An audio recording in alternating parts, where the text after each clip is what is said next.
The Red Sox have gotten their guy. Now, hefty price to pay, but we'll get into that a little bit later. The end all be all of the story is the Boston Red Sox have made the move that they needed to make. They went out after failed attempts at Blake Snell and Max Fried, which they were finalists for, and one of the teams interested in. They went out and got the starting pitcher that they wanted.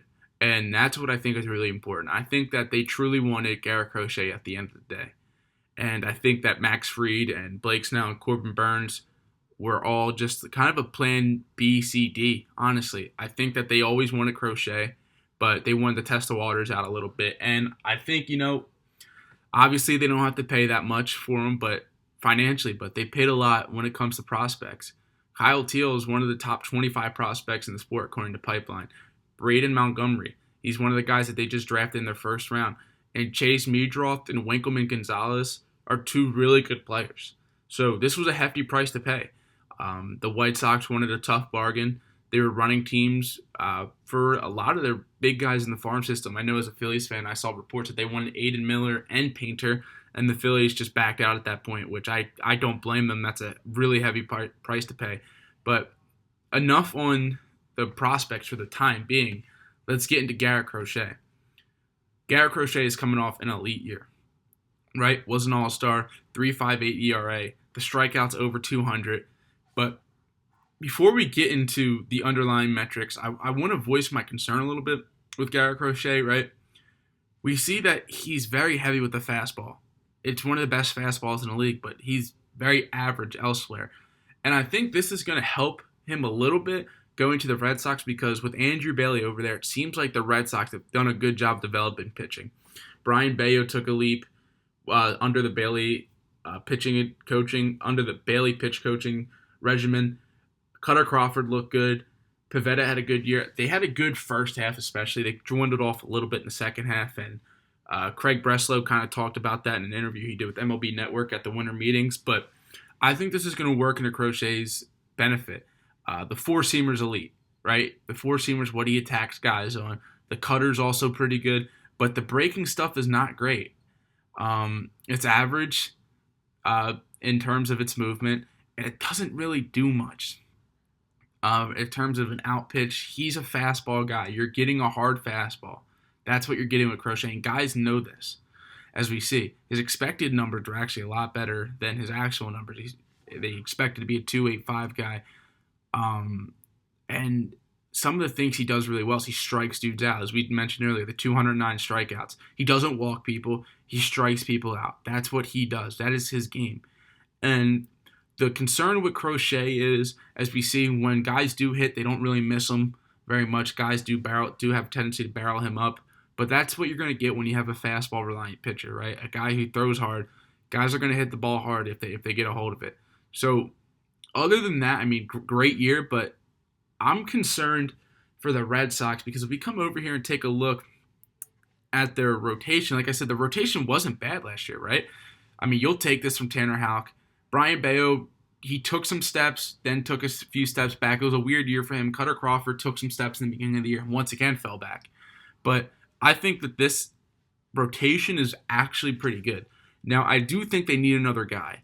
I think Crochet is good, but guys, last year Crochet was amazing in the first half, then didn't pitch over 4 innings once for the rest of the year. And a lot of it has to do because it was his first year starting.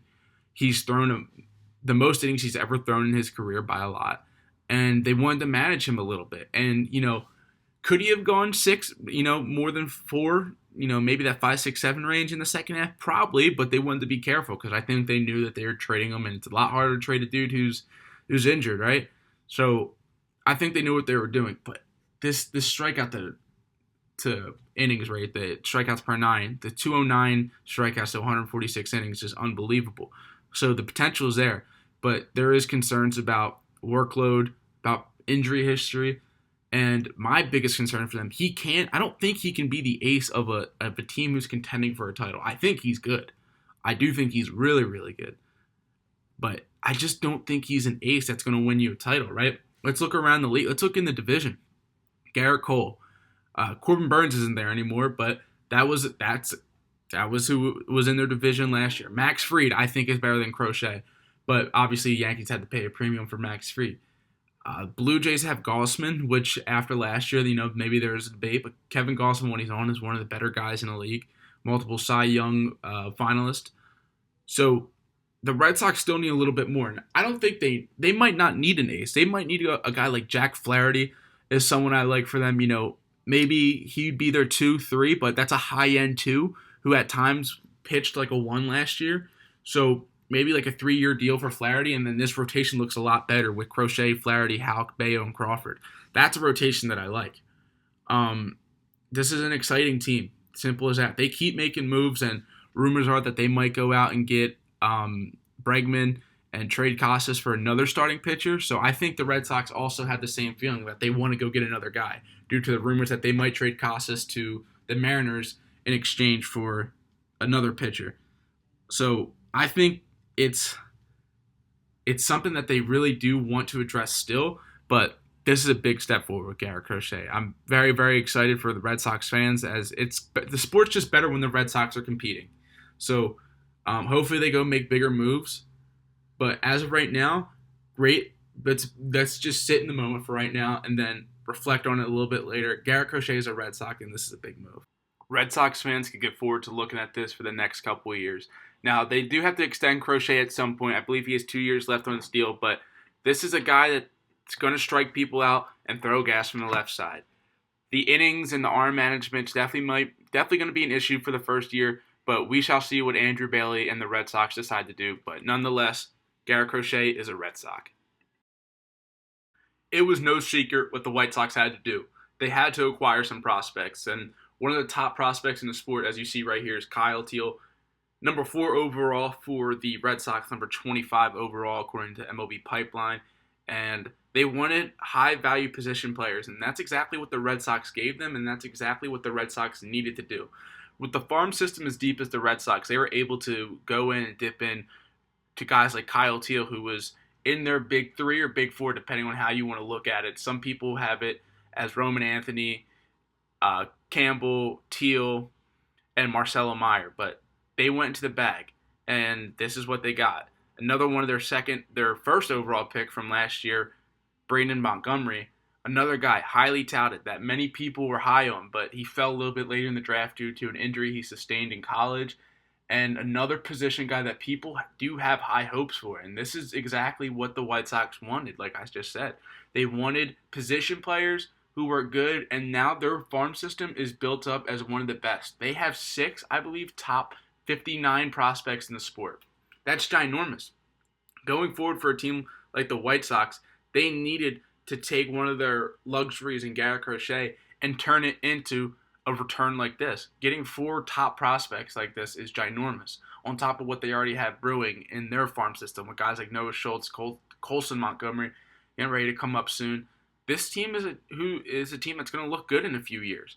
Another one, Chase Meardroth, another position player, another infielder, and I really do like what the White Sox did here. They were asking a high price for a reason, and the Red Sox, who I kind of said earlier in the video that I think this was their plan A all along, was to get Crochet, and they kind of dipped in the waters, but the urgency needed to be on for the Red Sox, right? They're a high market, a big market team with some disappointing seasons in the last few years. So they needed to go get this done. And they did. Credit to them. Credit to Craig Breslow and the crew over there. They got their guy, per se. But I really like what the White Sox did here. I think this is one of the rare instances of a win-win trade. Obviously, the Red Sox are probably going to get the reward for it a little bit earlier than the White Sox will. But the White Sox are still going to be rewarded in the future, and that's what their plan was. The plan was to become better in the future, and that's exactly what they're trying to do with a trade like this. And they might not be done. They still have a few other guys, maybe Luis Robert that they can trade, get some value back for, maybe Benintendi to offload that contract. But I'm excited for the Red Sox and the White Sox. I think this is a big move for them. And here's their pitching that they got, right? This is the pitcher that they think is going to have some nasty stuff, which in these clips, you can see that Winkelman Gonzalez has some really good stuff. So the Red Sox and the White Sox both executed a win-win trade, and I think both teams should be really excited, and so should both fan bases. That's going to be it for me. Can't wait to see these teams compete in the future. Bye.